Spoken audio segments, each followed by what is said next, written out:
welcome to our YouTube channel where I will create a path of knowledge by bringing lectures closer to you with just a single button click.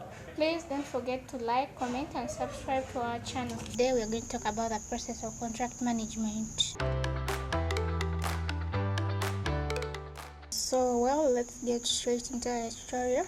The last time I was here, we were talking about introduction to contract management, but we didn't complete, so we shall continue from where we stopped. Last time we stopped on the phases in contract management, so today we are going to talk about the process of contract management, like the steps when coming up with a contract and after how we are going to manage it, like the management. So basically it involves 7 steps, and the first one, or stage 1, we have contract preparation. Here both parties have to identify their needs, establish goals, set expectations and define risk. So yeah, just preparation. Both the client and the contractor have to identify their needs, establish their goals, set expectations and define risk.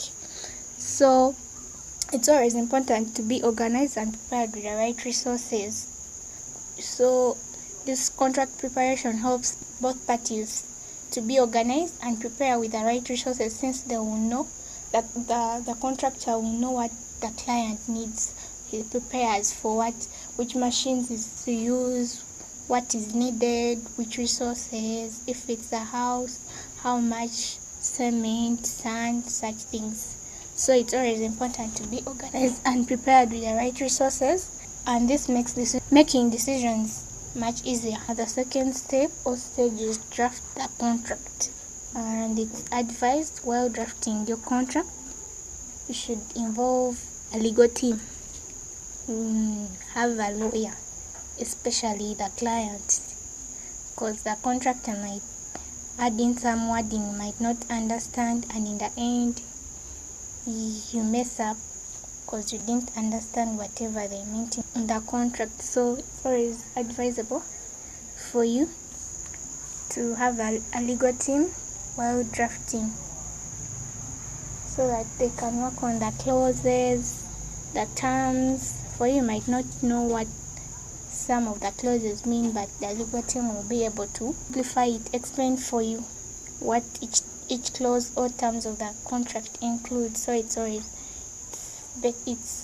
good to have a legal team. Then the third stage, approval before finalizing the contract.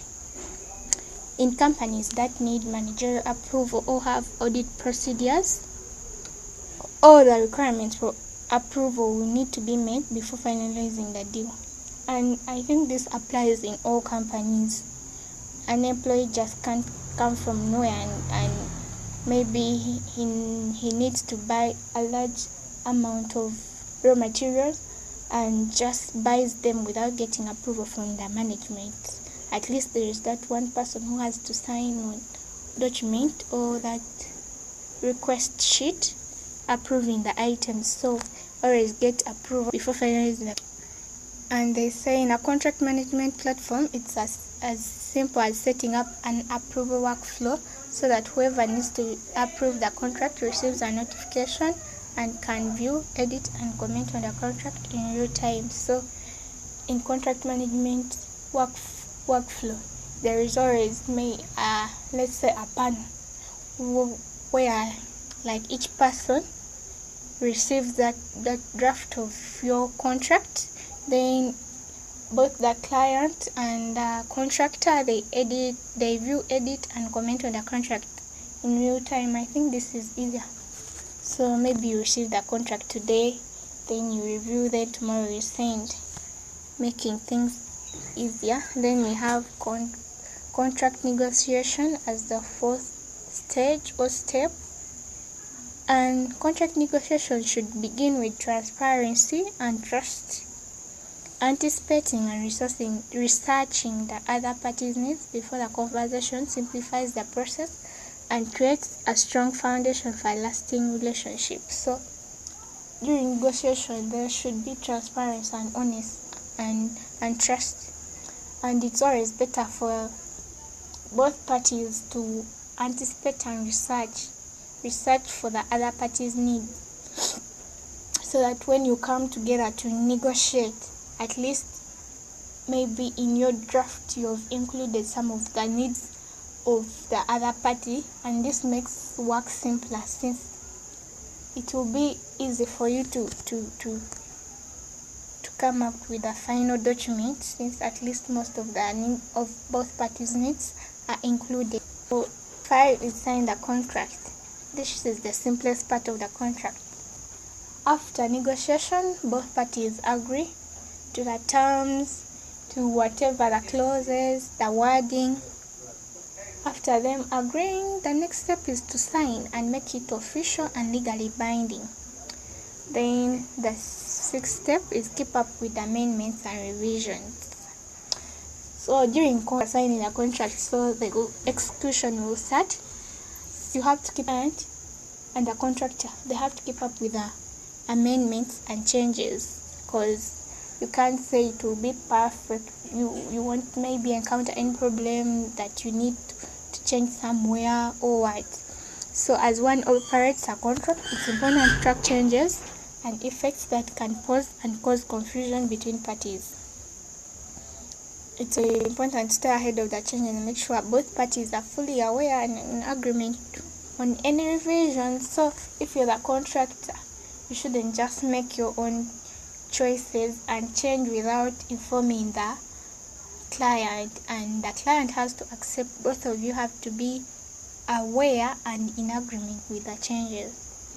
And we have stage 7, managing audits, renewals, and obligations.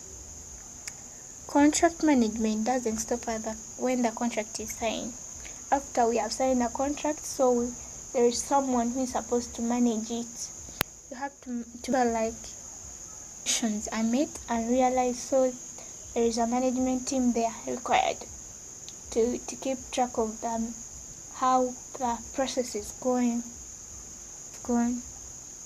what is lacking, what is pending, what is preventing them from maybe doing work much quicker. Yeah, so here we can find out that by audits. Also, you have to management involved looking at the renewals and obligations. Performing regular audits will ensure obligations are met and value realized. A lot should also be said. Maybe the contract has started today, then you say the deadline is maybe next week, depending on what work. So a lot should be set for deadlines and renewals. Yeah, that's basically how to manage the process of contract management, which involves 7 steps as we mentioned, and at least we have looked at all of them. So next, let's look at the parties of a contract, the people involved in a contract. We have the first party is the client, and a client can be an individual such as a person wishing to build a house, or it might be a company or the government wishing to build or install some kind of utility or entity. And normally the client is identified as the organization which requires a certain end product and has the authority and money to order and pay for it. So the client is assumed to be that organization that needs an end product and has the money and ability and authority to pay for it. And it's assumed that when doing contract management, the client is in charge of financing the contracted work.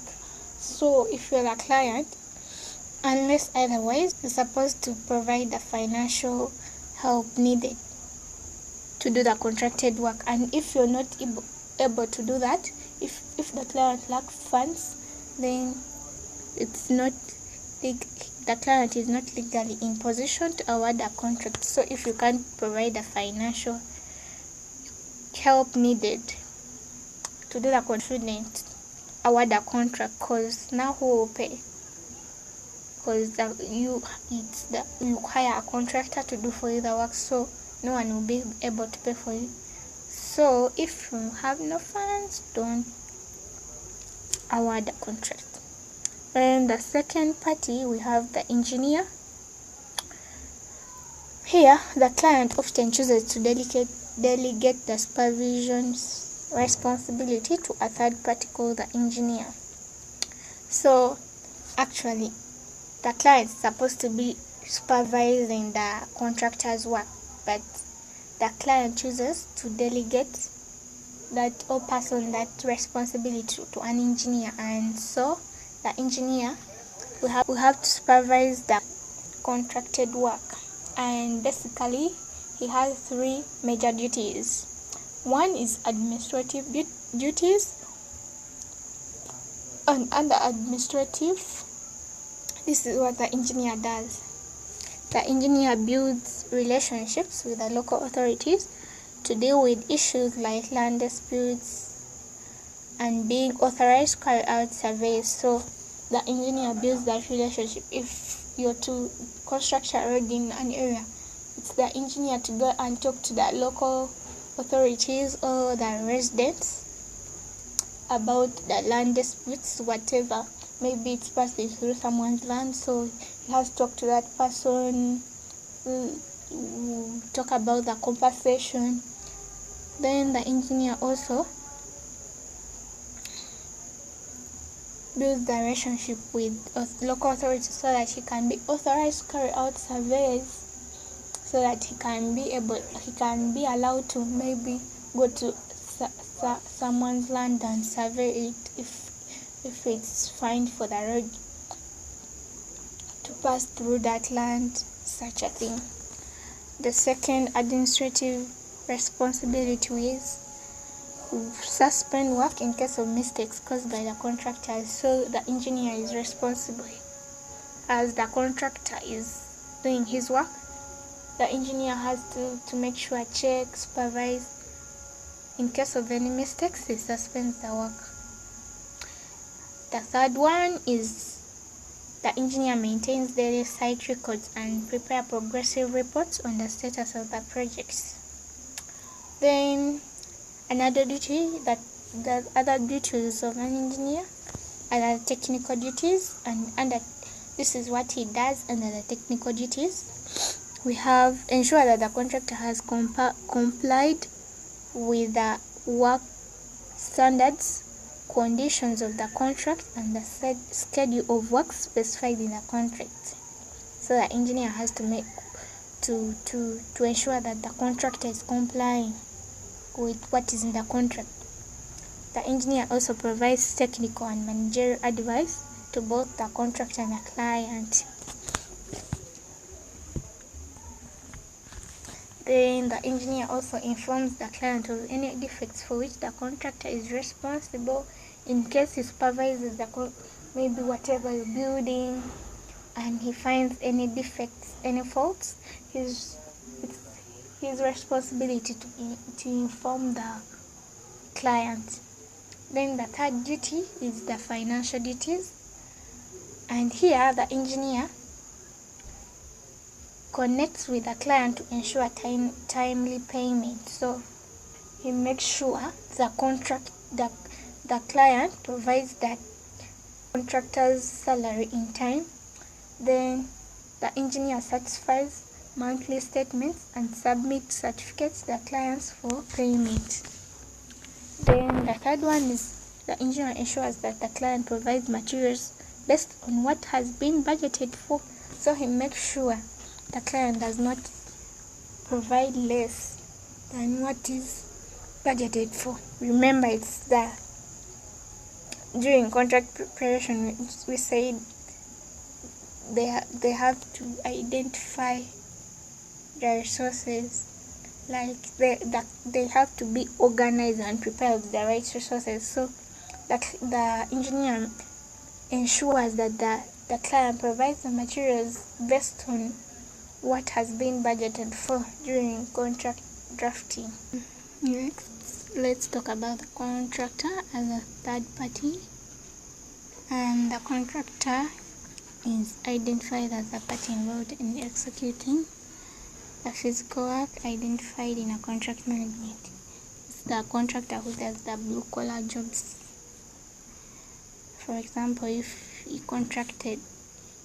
they were contracted to build a house, they're the ones who do that, the building, from foundation to what. It's the contractor. They do the physical work. And it's the size of the contracting firm is important to bear in mind when identifying and selecting appropriate contractors for a specific type of work. So you have to bear in mind, depending on the type of work, you select the right contractor. If it's a small job, then you select the small or local contractors. If it's a big one, like maybe constructing a bridge, flyover, then you need to select those big contracting firms. Then let's talk about the types of contractors. One, we have the petty contractors. These ones are usually a one-man firm associated with casual unskilled workers, and they are mainly labor-only contractors, usually consisting of a local businessman subcontracted to carry out specific work, relying mainly on unskilled casual labor. And an example of a petty contractor or contractors are those farmers associations in the villages. There are those small groups for farmers, like maybe when another farmer wants to plant weed, he can decide to employ them or contract with them. They come and do the job, then they are paid. Those are basically those petty, these small contractors. Okay, small people in the villages who do specific work. They are casual and skilled. They just do that simple work like farming. Yeah. Then for petty contractors, they are not formally registered contractors. These contractors are mainly used for maintenance works. So in case of maybe a project in the village, they're just used for maintenance. Maybe when they want to maintain a road, they employ such workers or contractors. Then these contractors don't operate their accounts through banks. So they have no accounts. They just receive their money in cash and leave. And they don't possess any equipment and lack any means of transport. Yeah, those are some of the maybe characteristics of a petty contractor. Then another type of contractors, we have the small and medium-sized contractors. Yeah, these consist of contractors with semi-skilled abilities, and they possess certain techniques and managerial capacity. They are located all over the country and often constitute the majority of the construction firms available in the country. So these ones are semi-skilled. They have some skills, and these ones are the majority. They are located all over the country. Like in Uganda, like almost everywhere there is a small or medium-sized contractor, and they constitute the majority of the construction firms available in the country. So all these construction firms, most of them, almost, they are small and medium-sized contractors. Some of their characteristics: their financial capacity is limited, their equipment fleet is limited, and they possess certain technical and managerial abilities. The third type of contractors, we have the large-scale contractors. These ones are normally limited in developing countries. And these large-scale contractors can be formed by joining a multinational company and a local company, like those government-owned companies plus an individual company of a specific individual to form that large company. And those are The large contractors they are limited in developing countries. Mostly when you need to use large-scale contractors, you have to employ them from other countries. Like for example, Uganda, we mostly use China. Some of their characteristics, they are registered companies and they are mostly hired by governments. Then the strength of these contractors lies in their solid financial capacity. Such contractors have the ability to raise additional capital through commercial banks, and they are able to provide any type of equipment required for the work to be executed. So these large-scale contractors basically have the equipment, they have the money. You can employ them, then pay after the work is completed. They will use their money. Then the fourth party is the user. In addition to the above three key parties, it is important to take into consideration the future users of the assets created through a contract's work. So you have to consider the users before you that's where the process of contract management coming in, the third process of getting approval. So you have to make sure the users have also approved whatever is going to pass through their land. They accept. So they are important, so you should take them into account. And these users are more important during the design stage in order to secure the desired level and fully functioning project. The users have an important say in the location, size, and design of the project. For example, it will be important to consult with the local residents on the exact alignment of a road passing through their village.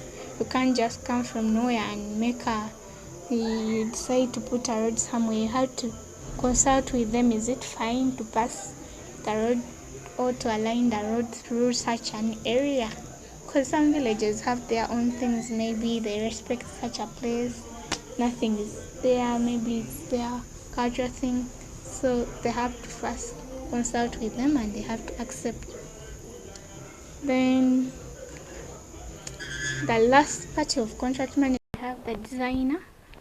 Designers play an important role during the planning and design stage, and they consist of architects, structural engineers, electrical and mechanical engineers, civil engineers, and other specialists. But it's not like every project requires a designer. For the smaller projects, smaller projects can easily be implemented without these professions. For example, maybe you want to construct a particular train. I don't think you need a designer. You can just employ these petty contractors. Actually, you employ a petty contractor. He digs the hole. For that, then you again employ a semi or medium-sized contractor to do the construction, to build the house for the particular train. Next, let's look at the roles of the contract manager. One of them is contract drafting. So let me say the contract manager is basically in charge of the process of contract management. We already looked at it. So his role is to do all that. Prepare the contract draft, make sure approval is received, negotiate, sign. That's all contract manager's role. So roles, we have contract drafting, we have evaluation, negotiation, and execution of the contract. We have maintaining contractual records and documentation such as receipts, client contact information, contractual changes, and status reports. The contract manager also develops and implements procedures for contract management and administration in compliance with the company policy. The manager handles ongoing issues and change management. He handles those ongoing issues. Maybe there is a modification in a contract, maybe you want to renew, or maybe and they need to do an audit. He's in charge of all that. The contract manager also monitors transaction compliance, like how is the transaction ongoing, like maybe deliveries, how are they is the supplier supposed to deliver the raw materials, delivering in time or not. So it's the role of the contract manager to monitor that. The contract manager also monitors compliance by company employees with established procedures. So he monitors or supervises other employees complying to what was stated in the contract. Are they doing what is expected of them or not? Then another role, they work with risk management department, coordinate contractual insurance requirements. So it's the role of the manager to work with the risk management department, so as to coordinate those contractual insurance requirements. So let's look at the contracting methods. The methods used in well contracting when getting a contractor to do for you a specific job. One, we have the general contracting. When engaging a general contractor, the idea is to enter into an agreement with one main contractor who will be responsible for all the work and material supply. So here the client signs only one contract, and this one main contract will be responsible for employing subcontractors, the people who are supposed to maybe do the plumbing work. Maybe then he'll contract plumbers, maybe electricians, and those ones who will supply the material. So the general contractor, it's client going into, he makes an agreement with only one main contractor. Then this main contractor is responsible for the whole project until it's finished. So the subcontractor, the general contractor, can either do all the work, or if possible he does all the work, but in case he can't, then he will have to hire some others so that they can help him. So they say the general contractor will also be in charge of all the specialized services obtained from a number of subcontractors. So he's in charge of those subcontractors he employs, maybe the plumbers, the electricians, he's in charge of them. Another method of contracting, we have subcontracting. A general contractor may choose to engage another firm to carry out certain work activities included in a contract agreement. Subcontracting comes from general contracting. So from the general contractor, he contracts other fellow contractors. Maybe you're a construction contractor, then you contract other subcontractors like the plumbers, the electricians. Now that's subcontracting. The general contractor contracts other contractors. A general contractor may choose to engage another firm to carry out certain work activities included in a contract agreement. Sometimes this work consists of specialized skills which the main contractor doesn't possess, or is overloaded with work and needs the capacity of other firms to meet his contractual obligations. So here, basically, subcontracting it's generally done by the general contractor. So he has been employed to do a specific job. He might be in position to do all the work, then he won't subcontract. If he's not able to do the work, maybe, or he doesn't have the skill, then he'll have to employ other contractors to do those specialized skills, maybe plumbing, electricity installation, and so on. Those other specialized skills he can't. And the most significant feature of a subcontractor is that it is an agreement between the main contractor and the subcontractor. So in subcontracting, the client doesn't know the subcontractor. The agreement is between the general contractor and that subcontractor, the person he is contracting. The third method of contracting, we have separate contracting. and this is the opposite of general contracting. So here the client offers each contractor a specific task that they directly implement instead of leaving small firms to subcontract. So it's the opposite of general contracting. Here the client offers maybe the one in charge of construction a contract, the one who will be in charge of plumbing, the one who will be in charge of electricity. So the client goes into different contract agreements with different contractors of different specialized skills. So this way there is no main contractor and all the firms enter into separate agreements with the client. That's basically about separate contracting. Then other configurations or other methods of contracting, but these ones are minor. Those three are the major ones. We have community contracting. It has become a popular approach to contracting of minor works, which is normally confined to a limited group of beneficiaries, such as a rural village or a town neighborhood.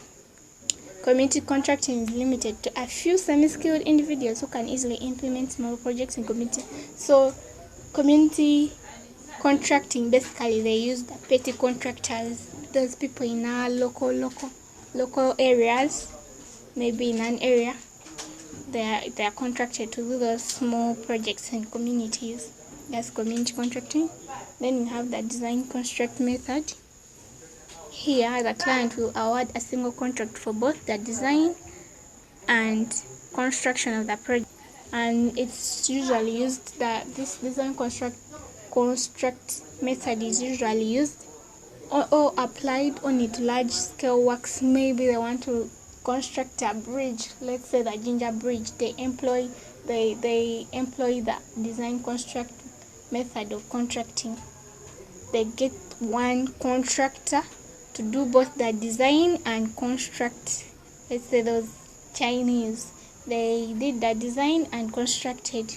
So it's often used for large scale works and more relevant to large projects where the alternative designs will have a large impact on the final cost of the project. And these ones, they are not applicable for rural infrastructure works.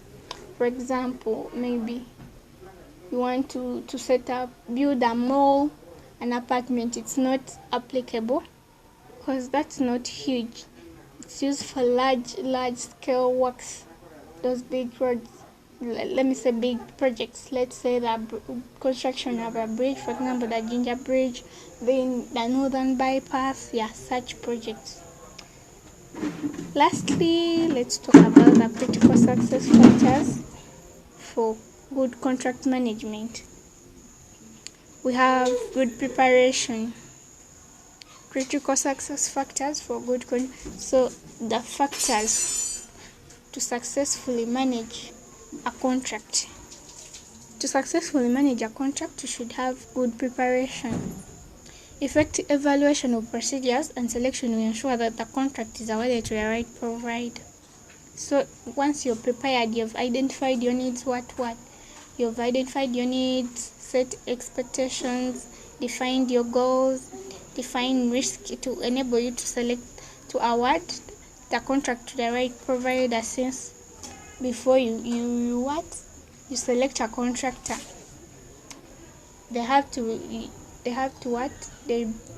there is bidding, so you have to select from there and you get the provider with the right skills, since you already know what you want. Then we have the right contract. It's another factor in order for you to successfully manage your contract, to have a good contract management. The right contract. The contract is the foundation for any relationship. It should include aspects such as allocation of risk, the quality of service required, and value for money, as well as procedures for communication and dispute resolution office. So the right contract, it all depends on the client. Make sure you have the right contract, or you reward the right contract. You should know the right contract. Like during your drafting, you should allocate who bears a risk if things don't turn up as planned. You should know the quality you require and the value of money, how much money is going to be used or spent, and how will the two parties be communicating, and how will disputes be solved in case of anything. Then we have flexibility. When managing contracts, changes are going to be unavoidable. You can't say your work will run smoothly. At least there will be that time, maybe the topography of the area is not fine, then you have to change maybe the design somehow. Yeah, such things. While rewriting a contract, you should expect changes since they are unavoidable. So therefore, management on both sides usually requires some flexibility, or is required to have some flexibility and willingness to adapt to the terms of the contract, to adapt to the terms of the contract to reflect a rapidly changing world. So both management should be flexible, like they should be able to adapt to the changes in case something comes up. Maybe the topography of the area, you didn't analyze it well, and you find out maybe your housing is going to be in a swamp. Thing should be able to adapt. Maybe they reduce or extend the building, they reduce the length of the building, something of that kind. Then we have people skills and continuity. There must be people with the right interpersonal and managerial skills to manage these relationships on a peer-to-peer basis and at multiple levels in the organization. So people skills and continuity is basically about having the right people to do the right work, the managerial and interpersonal. You have change management. That should be capable of change, and the relationship should be strong and flexible enough to facilitate it. Yeah, we said changes are unavoidable, so the contract should be capable of being changed in case something comes up which we cannot contain, that the only solution is to change. They should be capable of being changed, and the relationship between the management should be strong and flexible enough to facilitate it. Both management should be able to facilitate the change. Another factor, we have continuous improvement. Improvements in price, quality, or services should be sought and, where possible, built into the contract terms. While executing your contracted work, there should be room for improvement, like continuously improving in price, quality. Maybe you started with a medium quality, then you should improve to a high quality, and it should be sought and, where possible, built into the contract terms. So if it's not built into the contract, if possible, you should, like while drafting your contract, you should include the quality of services required from the contractor or the supplier. Then we have delivery management and contract administration. Effective governance will ensure that the customer gets what is agreed to the level of quality required. So in case the management of the contract is effective, this enables the customer to get what is agreed to the level of quality required. The performance under the contract must be monitored to ensure that the consumer continues to get value for money. Thanks for watching. Please don't forget to like, comment, and subscribe to our channel for more of our videos. Bye.